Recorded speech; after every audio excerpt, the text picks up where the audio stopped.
Audi has given us a lot of attractive cars over the years. Add this one to the heap. It's not just about looks, though. Take the new A5 Coupe, add all sorts of go-fast parts, and it becomes the high-performance S5.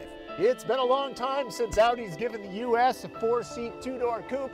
1991 to be exact. For those who have waited for such a car, your patience has been rewarded. I'll just sum up the S5 right now. I like it a lot. Cars like this are a good reason to ask the boss for that raise. It starts at 50 grand. As equipped, this one's closing in on 57. For that kind of coin, you get quattro all-wheel drive, a carbon fiber trimmed cabin, and most importantly, a V8 that pumps out 354 horsepower. Smooth enough to shame Teflon. It powers the S5 in dramatic fashion. 0 to 60 comes up in just under 5 seconds. There's no shortage of oomph here, but as expected, it quaffs a gallon of required premium fuel every 14 miles while in my hands. A performance-tuned suspension makes easy work of tight corners. A quick note, stop the video here. Audi's new LED running lights look nasty in a good sort of way. All right, go ahead.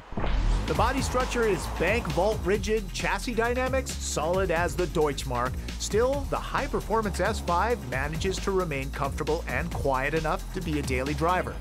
As attractive as the exterior is, this is what owners see the most of. With high-quality materials and distinctive design, they should be very happy.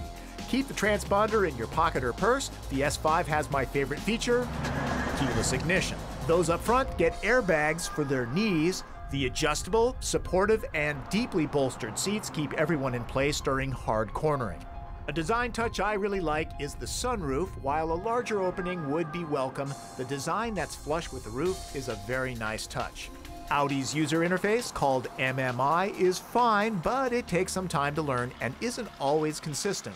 Here's an example. The 4 buttons on the console here correspond to the 4 corners on the display. Then you scroll and select with the knob. But let's say call up the heated seats menu and that knob doesn't do anything. Who would figure you have to turn the climate control knob to warm your buns? Two-door coupes often shortchange rear passengers. I'm an average-sized guy at 5'9", and I fit just fine. Wisely, Audi limits the seatbelt count to 2 back here.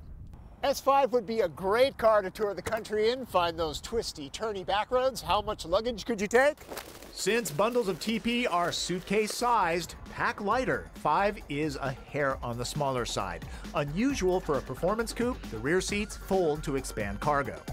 My only gripe other than the gas mileage is that I find the throws of the 6-speed manual to be a little on the long side. If this is really bothersome to you, opt for the 6-speed automatic. Like the looks, but not the price? Well, there's always the A5, that's around 10 grand less. But one test drive in the S5 will spoil you. The S turns a supermodel into an elite athlete.